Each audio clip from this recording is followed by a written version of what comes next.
Glória a Deus. Primeiras Crônicas, capítulo de número 11, versículo de número 22. Diz assim a palavra do Senhor: Também Benaia, filho de Joiada, era homem valente de Casbeel e grande em obras. Feriu ele 2 heróis de Moabe, desceu numa cova e nela matou um leão no tempo da neve. Vou ler novamente, somente 2 versículos. Primeiras Crônicas, capítulo de número 11, versículo de número 22 e 23. Também Benaia, filho de Joiada, era homem valente de Casbeel, Casbizeel, e grande em obras. Feriu ele 2 heróis de Moabe, desceu numa cova e nela matou um leão no tempo da neve. Amém? Coloque a Bíblia sobre o seu assento. Vamos fazer uma oração neste lugar. Nós estamos neste lugar e é este lugar onde a igreja de Jesus se reúne. É neste lugar onde nós temos um encontro como igreja neste lugar. E a partir desse encontro, a oração, a súplica, a palavra, tudo isso corrobora para que o Espírito Santo se manifeste em nosso meio. E através dessa manifestação do Espírito Santo, nós sejamos por ele tocados, nós sejamos por ele edificados, nós sejamos por ele avivados, nós sejamos por ele transformados, e o mesmo Espírito opere em cada um de nós, segundo a sua vontade e o seu querer. Feche seus olhos em nome de Jesus. Senhor Deus e Pai, neste lugar, Senhor, nós queremos levantar nossa voz em oração. Já houve louvores em nosso meio, mas como igreja do Senhor, nós queremos aqui, Senhor, declarar diante de Ti a nossa dependência pelo Teu Espírito Santo, o nosso desejo, ó Pai, de beber desta água cristalina que desce do céu, a nossa fome, Senhor, de comer deste pão que desce do céu, que não é o pão que os egípcios ali viram o povo de Israel comer, não é o pão que ali o povo hebreu comeu no deserto, mas é a Tua palavra que é viva e eficaz. Por isso, meu Deus, em nome do Senhor Jesus, nessa noite, derrama sobre a Tua igreja, Senhor, o Teu poder e a Tua graça. Meu Deus, fala com cada um neste lugar, porque Tu és Senhor das nossas vidas, Tu és o Senhor da nossa vida, e assim nós precisamos ser por Ti direcionado, ser por Ti redarguido, ser por Ti, meu Deus, orientado conforme a Tua palavra. Espírito Santo de Deus, toma esta igreja nessa noite, toma cada um que chegou até este lugar, Senhor, e vem manifestar e revelar a Tua presença e a Tua glória a cada um aqui presente. O meu desejo desta noite, Senhor, é que não seja só palavras ou somente um estudo de um personagem, mas que o Senhor possa derramar a Tua glória, que o Senhor possa derramar o Teu poder e nós sejamos tocados por Ele, nós sejamos avivados por Ele. O Senhor manifeste e revele o Teu poder no nosso meio. Esta não é uma reunião política, esta não é uma reunião escolar, e muito menos uma reunião sobre trabalho. Esta é uma reunião daqueles que creem no nome poderoso de Jesus. Esta é uma reunião da igreja do Senhor, que é viva e operante sobre a face da terra. Esta é uma reunião daqueles que creem que Tu ainda realiza em nosso meio poder, sinais e maravilhas. Por isso, Senhor, faz assim neste lugar. Recebe a minha oração e manifesta a Tua glória a cada um que vai ouvir esta palavra, que o seu coração seja confrontado, seja fortalecido, seja tocado pelo poder que há na Tua palavra revelada a nós. nessa noite. É assim que eu oro diante de Ti, Senhor. E eu creio na Tua infinita graça e misericórdia. E que assim seja, em nome do Senhor Jesus. E amém. E você confirma aplaudindo a Jesus. Enquanto as tuas mãos aplaudem, a tua boca também glorifica ao nome de Jesus.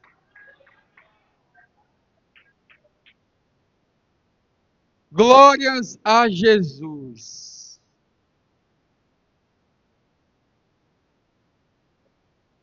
Só Jesus é bom. Glórias a Deus. Você pode dizer glória a Deus? Glória a Deus. Sim, meu irmão, glórias a Jesus, é.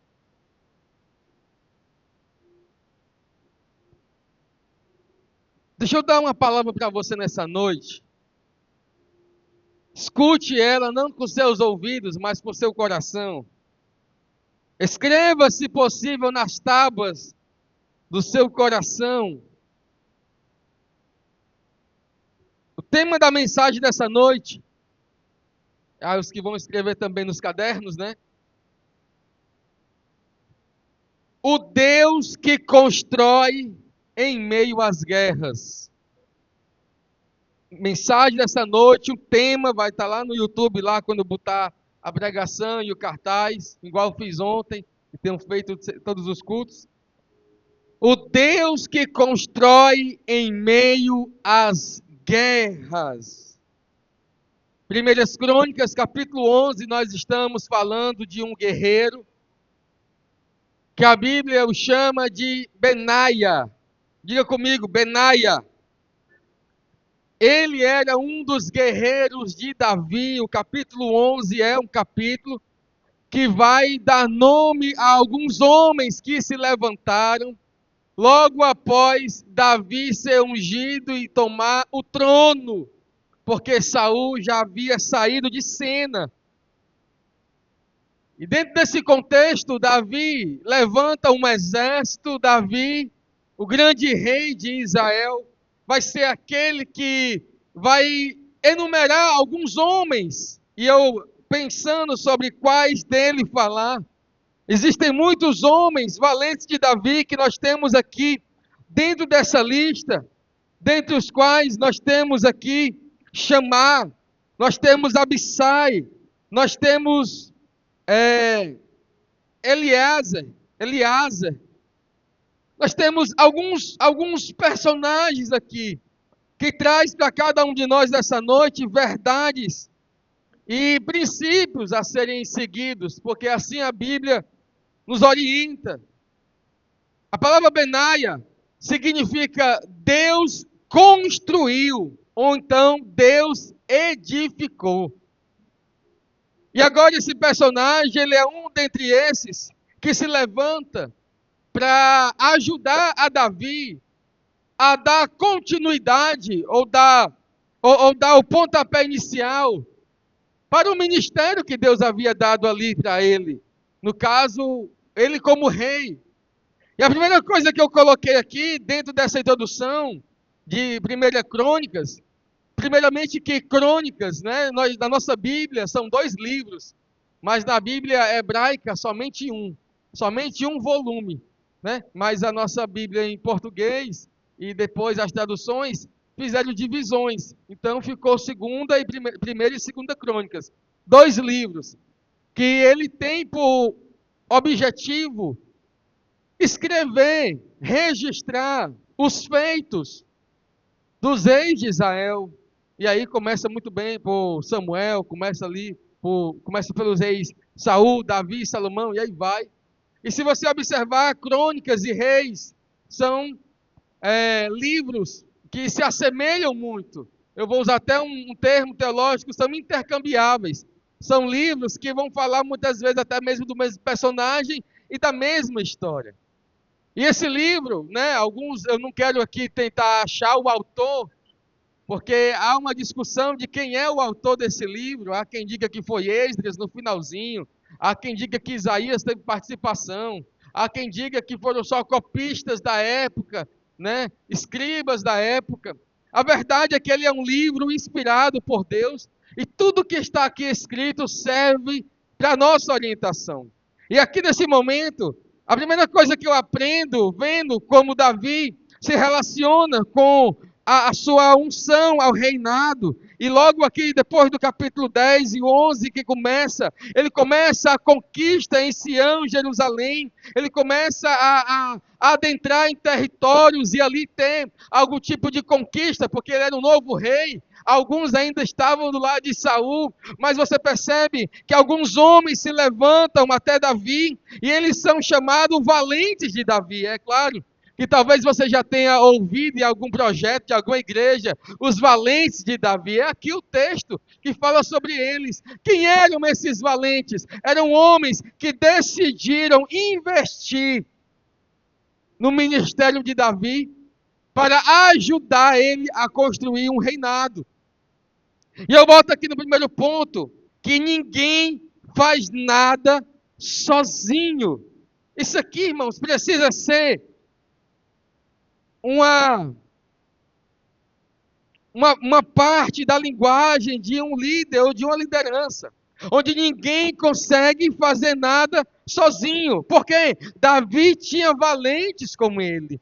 Todo projeto, toda igreja, toda empresa, toda organização, toda família, irmão, ninguém consegue lutar e nem fazer nada sozinho. É por isso que a igreja como organização, ela tem a sua importância, porque ela vai de alguma forma fortalecer, edificar, ajustar, conseguir fazer com que a obra de Cristo, por intermédio da igreja, seja efetuada em nossas vidas.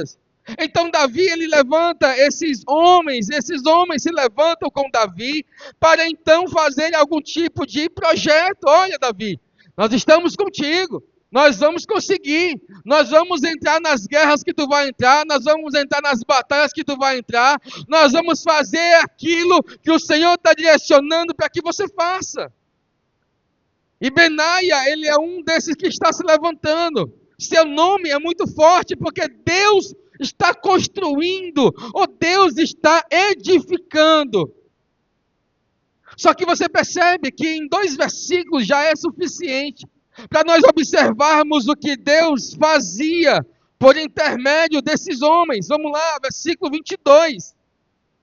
Também Benaia, filho de Joiada, era homem valente e grande em obras. 2 observações através da vida deste homem chamado Benaia, que significa Deus construiu. Ele era valente, diga comigo, valente. Valente e grande em obras.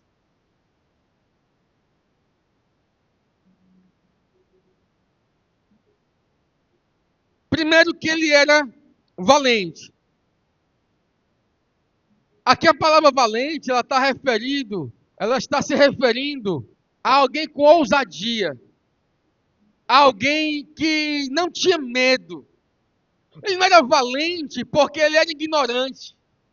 Ele não era valente porque ele era bruto nas suas palavras, com a sua mulher, com seus filhos, ou a mulher com o marido, e a mulher com os filhos, não. Ele era valente porque diante daquele novo mover que Deus estava fazendo, que mover era esse? Deus estava transicionando o reinado.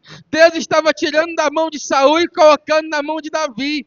Então ele era alguém que estava indo para frente da batalha e dizendo, eu tenho coragem, eu realmente sei o que Deus está fazendo, logo eu faço parte desse projeto pelo qual Deus está levantando.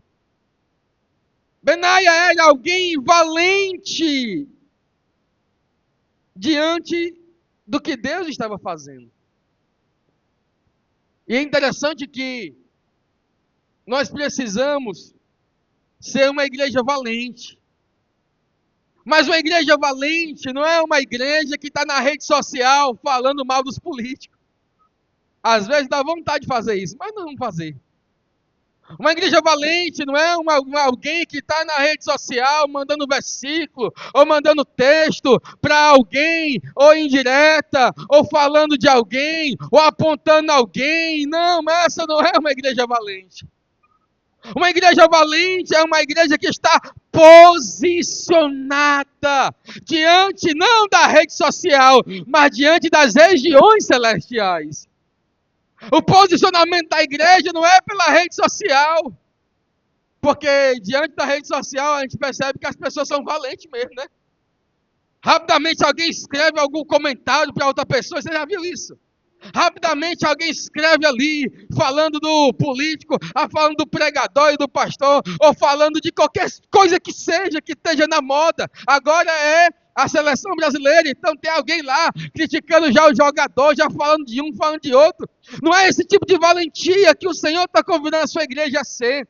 A valentia da igreja é uma valentia que está em posicionamento. Nós estamos aqui diante de um texto que ele tem uma conotação militar. Eram homens preparados para a guerra. Agora a igreja está guerreando não com armas naturais, não com redes sociais. Não é para você pegar uma espada, sei lá, alguma arma branca ou outra e você brigar com alguém, não. A posição da igreja, ela é espiritual. É uma igreja que está em oração. É uma igreja que está de joelho, é uma igreja que crê no poder de Deus, é uma igreja que está entendendo e vivendo e desejando entender a vontade de Deus para aquele momento. Esse é o posicionamento que a igreja precisa ter. Uma igreja que se disponibiliza a fazer a vontade de Deus. Uma igreja que se disponibiliza a fazer o que Deus deseja que ela faça. E aqui o texto está dizendo, era um homem valente, mas ele também era o quê? Grande em obras. E há uma diferença em alguém que é grande em obras e alguém que tem grandes obras. Há uma diferença em alguém que é grande em obras e alguém que tem grandes obras. Alguém que é grande em obras, significa que ela é, em primeiro lugar, alguém de valor. E depois, alguém vai olhar as obras que ela está fazendo. Você está entendendo o que eu estou dizendo? Alguém que é de grandes obras, é alguém que fez algo grande, mas ele mesmo não revela o valor que ele tem. Eu vou tentar explicar isso aqui para você, porque isso é importante para nós aqui como entendimento de igreja. Alguém de grandes obras é alguém que fala, eu fiz isso, eu fiz aquilo, eu tenho um currículo, e está aqui o currículo. Ó. Só que muitas vezes fazer uma obra não lhe faz grande. Fazer uma obra não lhe faz melhor do que outra pessoa. Na igreja é muito fácil as pessoas chegarem para nós como pastores, eu vou fazer isso, eu vou fazer aquilo, eu vou para ali, eu vou para acolá. Mas às vezes você está mostrando o que você quer fazer e não quem você é. Por isso, há uma diferença. O texto está dizendo que Benaia era um homem valente, grande em obras.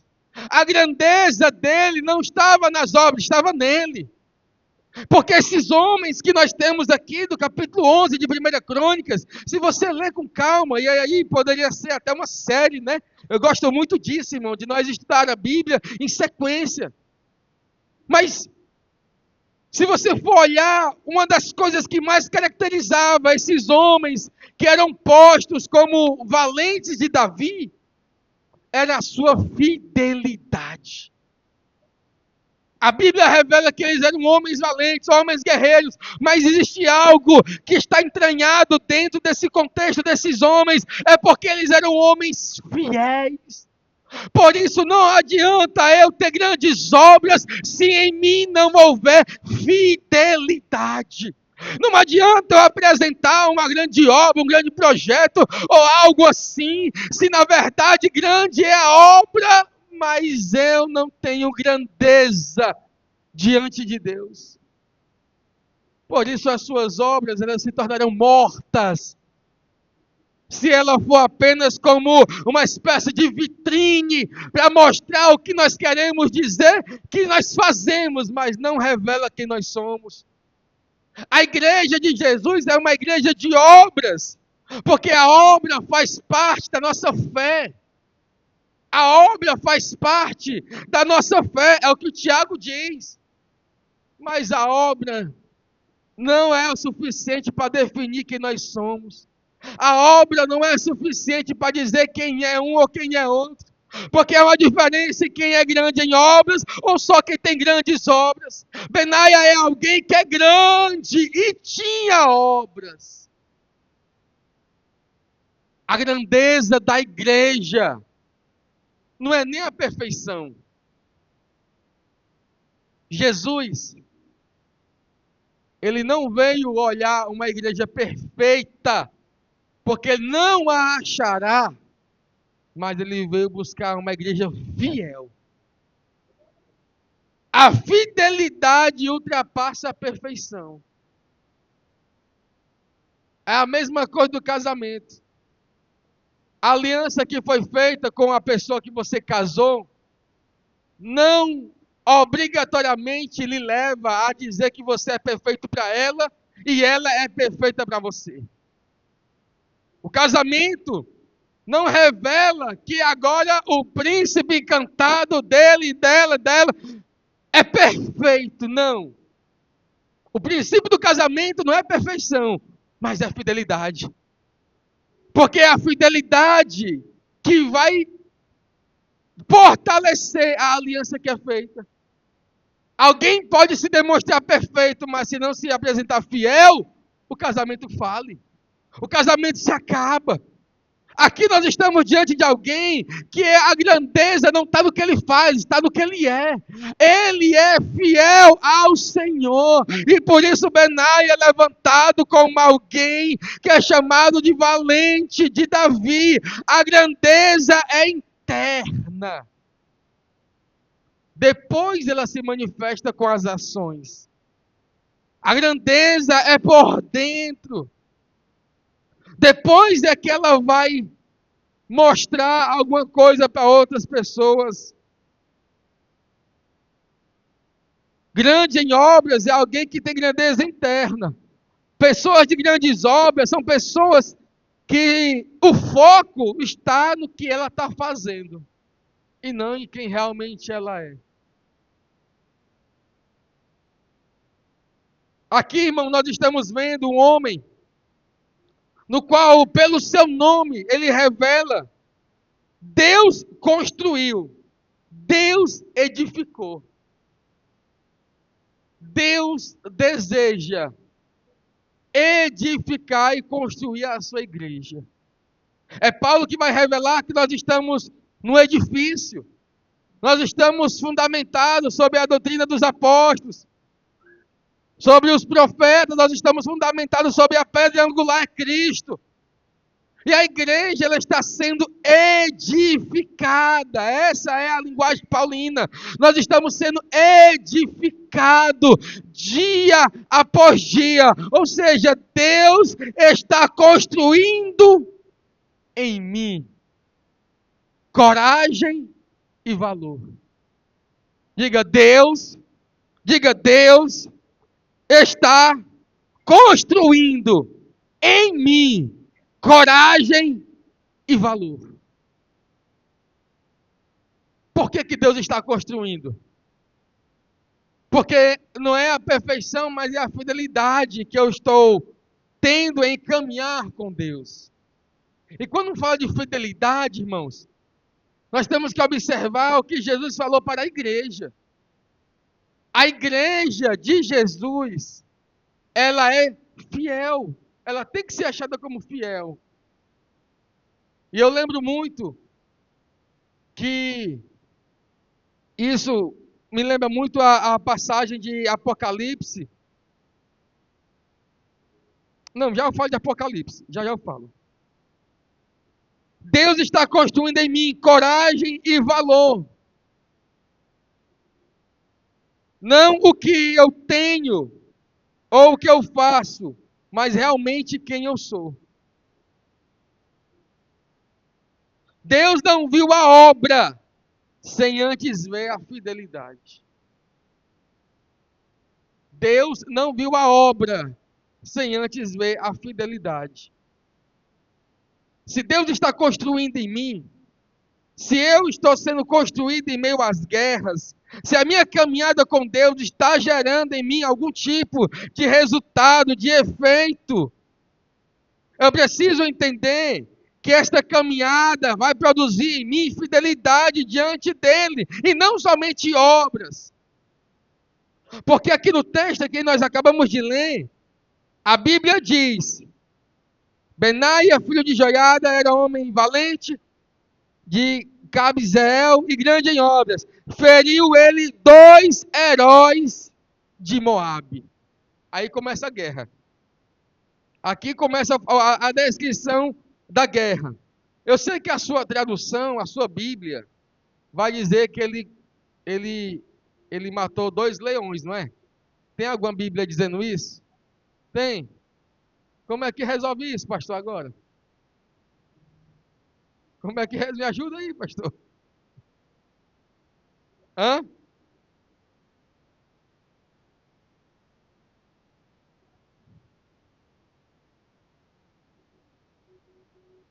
A palavra leão aqui é Ariel. E Ariel está falando de homens valentes, guerreiros.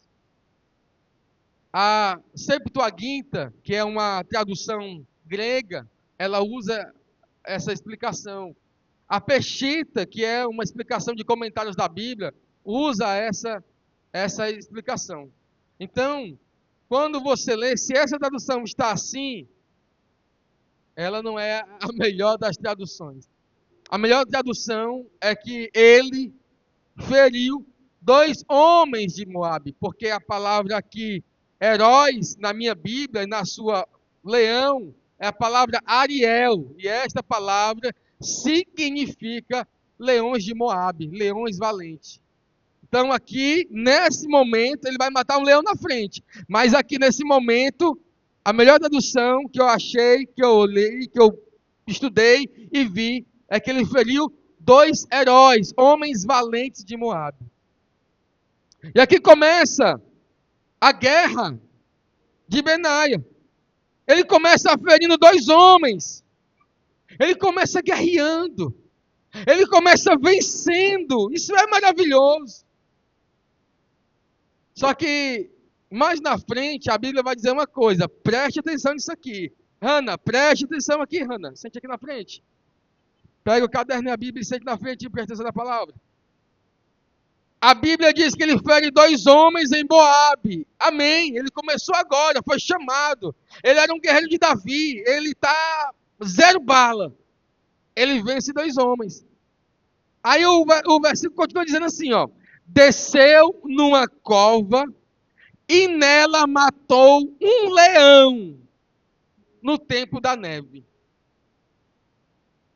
Tem algumas passagens da Bíblia que a gente lê, que a gente pega assim, somente a cabeça de pregador, vai logo pegando assim alguns pontos. Isso aqui me chamou muita atenção. Porque ele mata 2 homens em Moabe, ele é um guerreiro de Deus. Mas quando ele vai para outra localidade, a Bíblia diz que ele mata um leão. Mas por algum motivo a Bíblia está dando uma informação que para nós poderia até não parecer importante. Mas o texto diz, também matou um leão no tempo da neve. Diga comigo, no tempo, meu Deus, cadê você? No tempo da neve. Mais sorte, no tempo da neve. Vamos aqui, irmãos. Escute o que eu estou lhe dizendo. Eu quero orar por você. Aqui a Bíblia está dizendo que ele mata 2 homens e agora esse leão no tempo da neve. Ele é um guerreiro. Amém, eu entendi. Por que que a Bíblia fala no tempo da neve?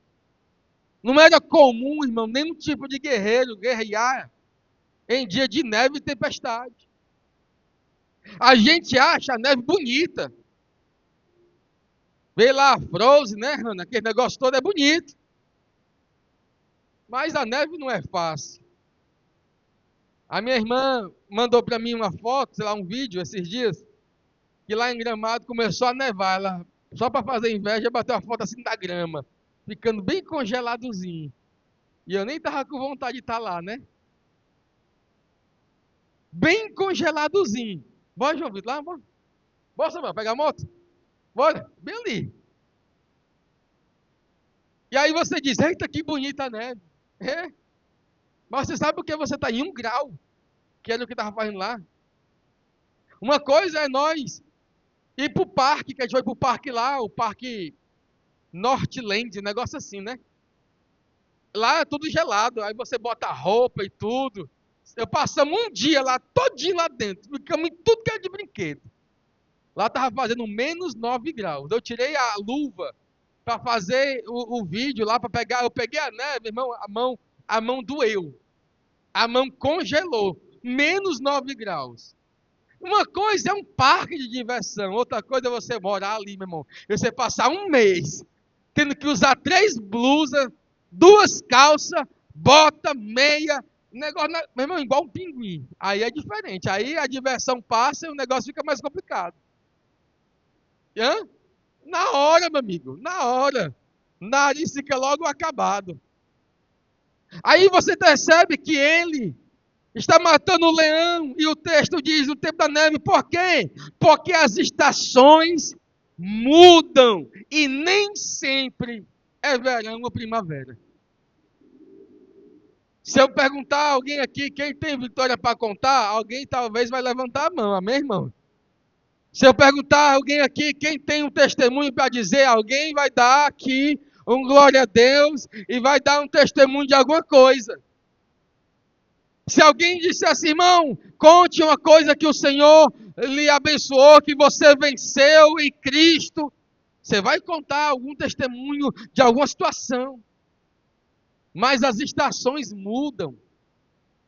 Nem sempre é verão em nossa vida, nem sempre é primavera, nem sempre a gente está com um sorriso 24 horas, irmão. Nem sempre. Jesus no Getsemane, ele se apresenta como alguém que precisava de oração. Ele diz, olha, ora por mim, porque eu estou angustiado. A minha alma está angustiada. Então você percebe que nem sempre as estações da nossa vida é a melhor, mas a Bíblia diz que mesmo no tempo da neve, ele vai e consegue matar um animal de grande porte, um leão. E o texto ainda diz, no tempo da neve. O que é o tempo da neve, irmão? É o tempo da frieza.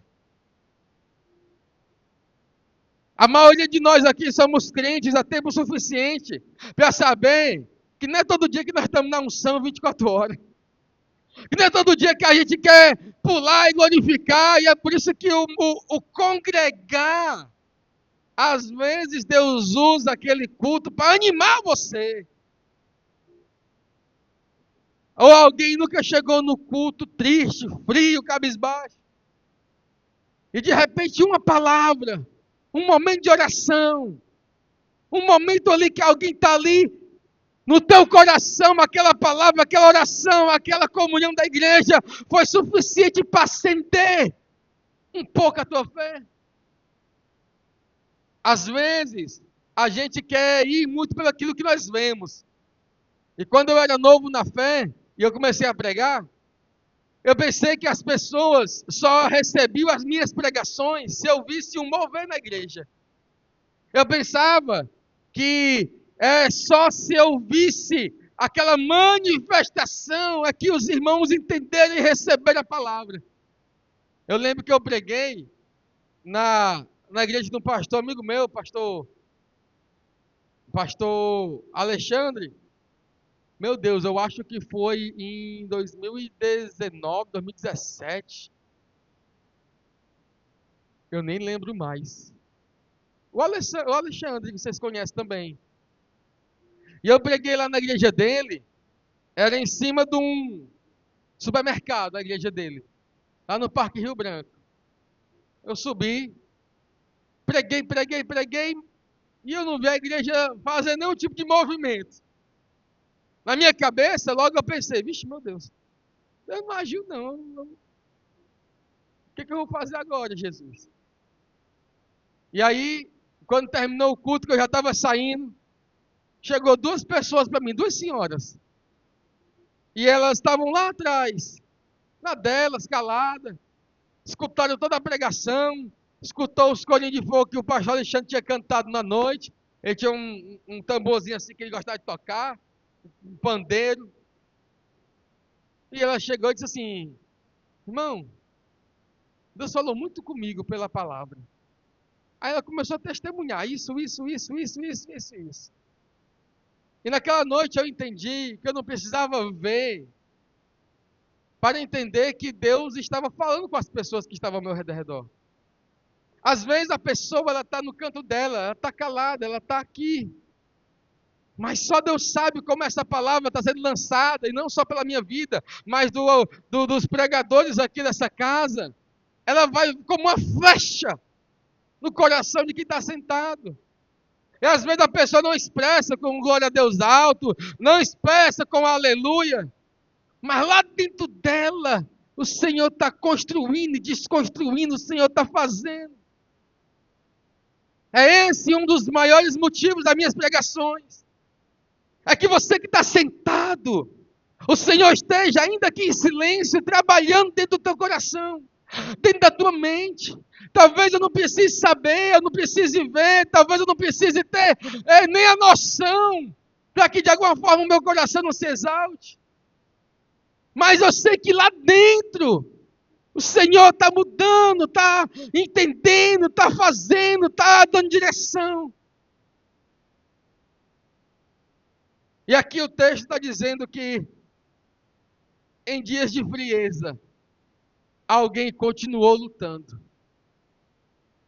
No tempo da neve, alguém estava ainda com a sua espada. Irmão, a frieza pode até passar por cada um de nós. Mas nós temos a decisão de ainda assim pegarmos as nossas espadas e continuarmos fiéis na batalha pelo qual o Senhor nos convocou. Mesmo no tempo da neve, ele ainda estava lutando e guerreando, porque dias ruins e frieza espiritual não é desculpa para mim e para você parar de guerrear. Frieza espiritual e dias ruins não é desculpa. E aqui eu vou falar de Apocalipse, que eu até disse antes, mas eu vou agora para Apocalipse.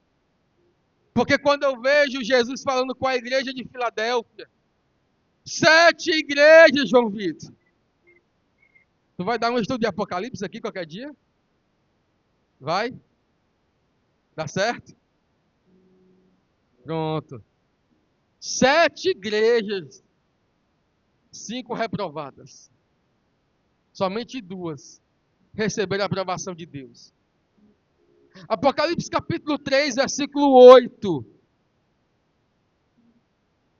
Apocalipse capítulo 3. Deixa eu ler na sua tradução, irmã. Porque a sua tradução é bem parecida com a minha. Minha outra Bíblia, e eu gosto.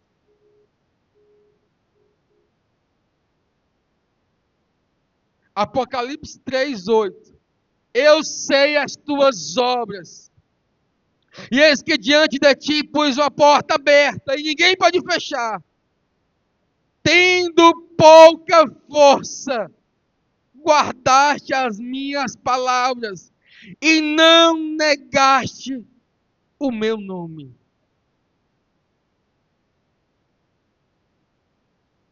Jesus está falando com a sua igreja. Dias ruins vão vir, Samuel, para todos nós.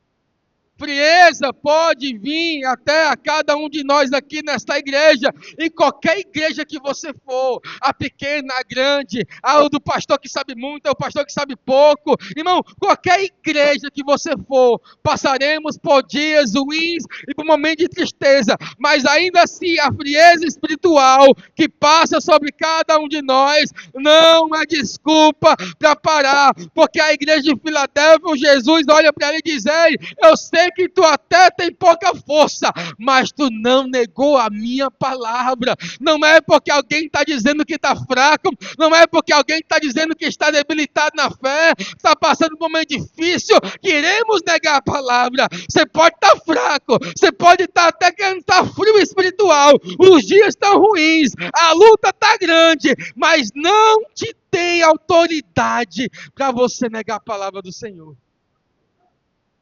Está fraco, o negócio está difícil, mas eu continuo fiel, porque fidelidade não tem a ver com fraqueza.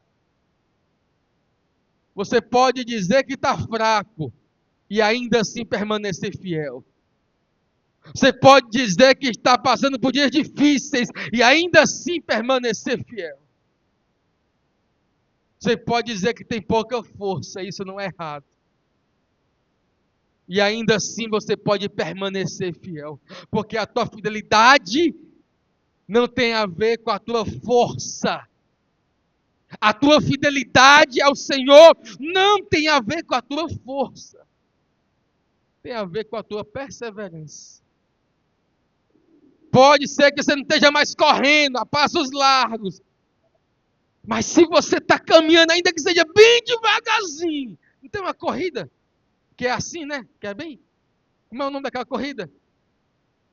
Marcha quê? Hã? Mas tem a outra que é bem devagarzinho, assim, que o cabeça está assim, ó. Não tem uma que é assim, o cabeça está andando rápido. O resto vai fazer.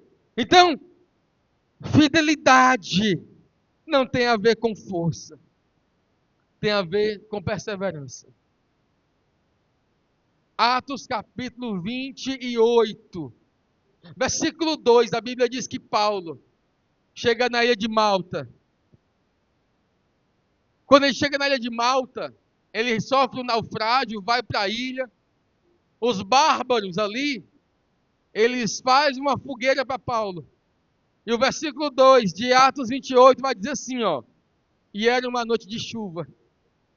Por causa do frio, fizeram-lhe então. Eu vou ler para não ficar nas minhas palavras e perder a ordem do texto. Eu gosto de ser fiel ao que está no texto. Atos 28, 2. Os bárbaros, tratando-nos com singular humanidade, porque acendendo uma fogueira, acolheram-nos a todos por causa da chuva que caía e por causa do frio. Você lembra essa passagem?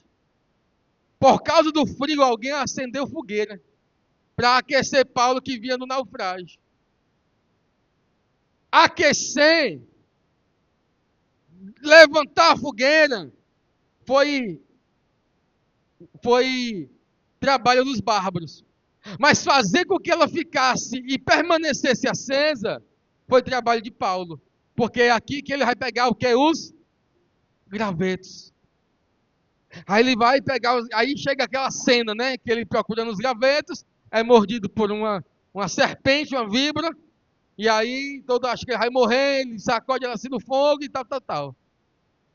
Mas aqui o que eu quero chamar a atenção é que Paulo tinha a responsabilidade de, mesmo no dia de chuva, porque o texto está dizendo, por causa da chuva que caía e do frio, dia de frieza, ainda assim, Paulo botava graveto.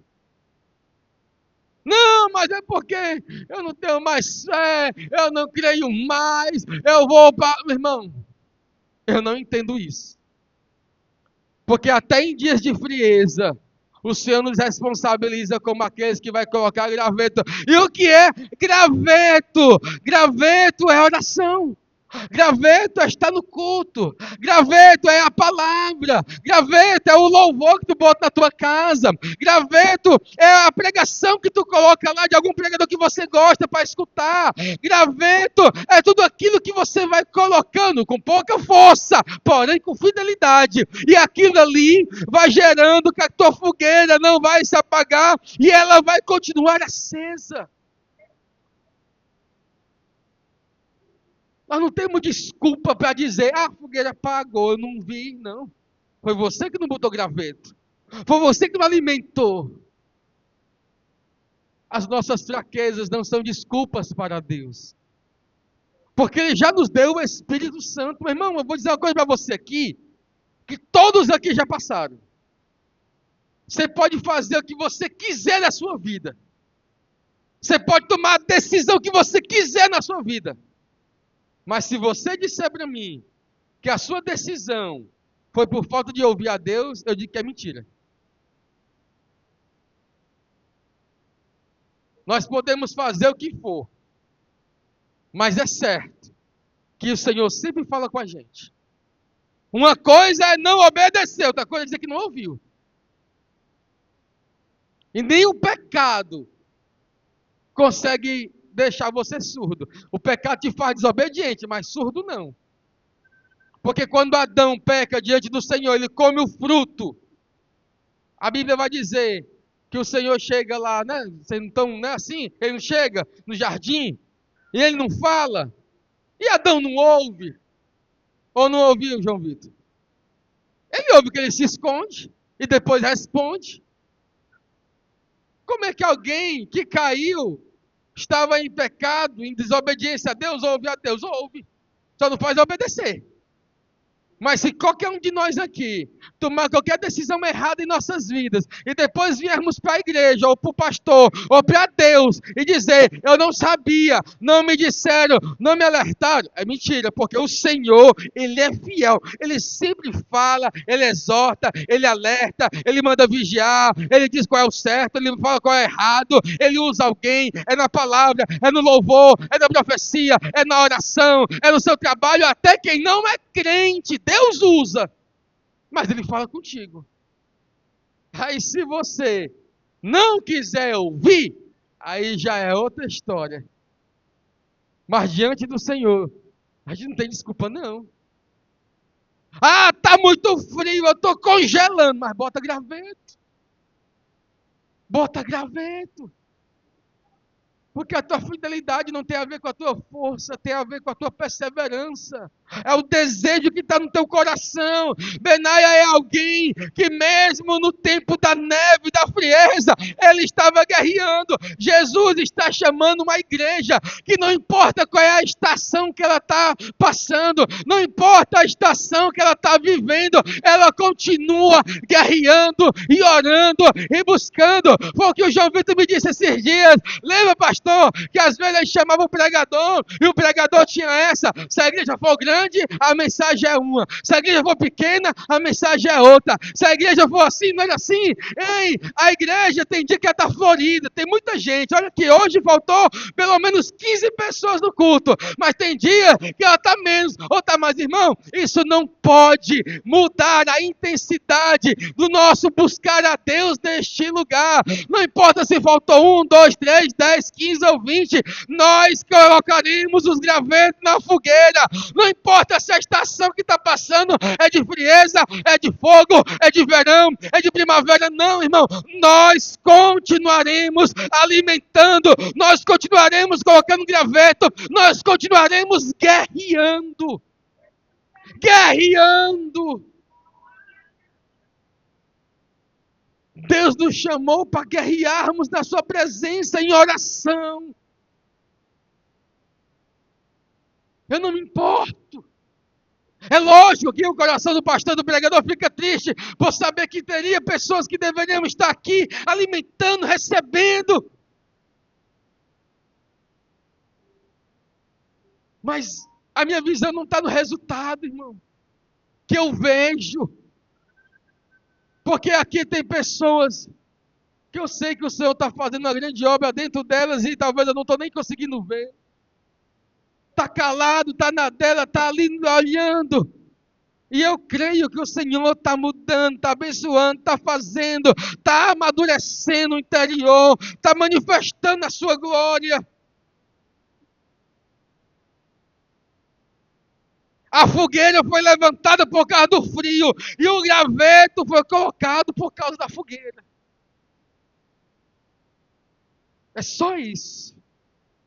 Benaia é alguém que se levanta como valente de Davi. Ele vence homens. No tempo da frieza continua guerreando, mata leão. E a Bíblia ainda diz, no versículo 23, matou também um egípcio, homem de estatura de 5 côvados. O egípcio trazia na mão uma lança com o eixo do tecelão. Mas Benaia o atacou com um cajado. Arrancou-lhe da mão a lança e com ela o matou. Benaia é alguém, irmão, que está guerreando constantemente. Se levanta diante dele um egípcio, porque se você for somar 5 côvados, 45 centímetros aproximadamente, dá mais de 2 metros. Esse homem poderia ter mais ou menos 2,20 metros. Era um gigante. E Benaia continua guerreando. Nós não podemos esquecer, olha para cá. Nós não podemos esquecer que esse ambiente, nós vamos já já bater parabéns, vai ter bolo, vai ter suco, vai ter um bocado de coisa. Mas nós não podemos esquecer que esse é um ambiente que ele é espiritual e não somente social. No lado social tem bolo, tem festa, tem alegria, tem foto, tem cartaz, tem postagem no Instagram, isso é maravilhoso. Mas a igreja, ela é espiritual. A igreja, ela é um povo levantado em autoridade por Deus. Deus não deu autoridade para os políticos. Deus não deu autoridade para os reis da terra ou para o presidente que vai se eleger, ou seja, quem for. Não, Ele não deu. Se chegar alguém endemoniado aqui nesse lugar, não tem político nenhum que tenha autoridade, que tenha carta, que tenha autonomia de expulsar um demônio de ninguém. Mas o crente que crê na palavra e que está debaixo do sangue de Jesus, e assim também sobre ele e por ele tem autoridade, ele consegue expulsar um demônio, porque não é por causa dele, mas por causa do nome pelo qual ele está resguardado. Por isso, a igreja é levantada com autoridade. Esse homem, Benai, ele vai diante do egípcio como cajado. E é com esse cajado que ele enfrenta aquela figura que é como um gigante. O texto diz um gigante egípcio. E aí, se eu for aqui fazer analogia, é muita coisa, porque cajado é autoridade. O egípcio é o mundo. É o mundo que vem contra nós. Talvez seja todo dia. Mas nós temos algo que nos dá autoridade. Por isso que a igreja não pode ser social e esquecer de ser espiritual. É a nossa oração. É o fervor na oração, é a busca por Deus, é o joelho dobrado que vai dar à igreja essa autoridade de usar o cajado diante do egípcio, diante do mundo e de qualquer outra coisa. A nossa autoridade está aqui, irmãos, e nós não iremos abrir mão dela. A nossa autoridade está aqui, é a palavra em nossas mãos. É o que Deus falou e está escrito, não é o que eu acho, não é o que eu penso, não é o que eu queria. É o que ela está dizendo. A Bíblia diz que no final esse gigante ele é morto pela sua própria lança. E assim é o mundo. O mundo e as pessoas que amam Ele morrerão pelas suas próprias ações, morrerão pelas suas próprias palavras. É por isso que eu falei lá do começo que a igreja, irmão, não foi chamada para dar na rede social falando mal de futebol e nem de político. Porque o mundo vai morrer pelo seu próprio engano, pelo seu próprio erro. As pessoas que são do mundo.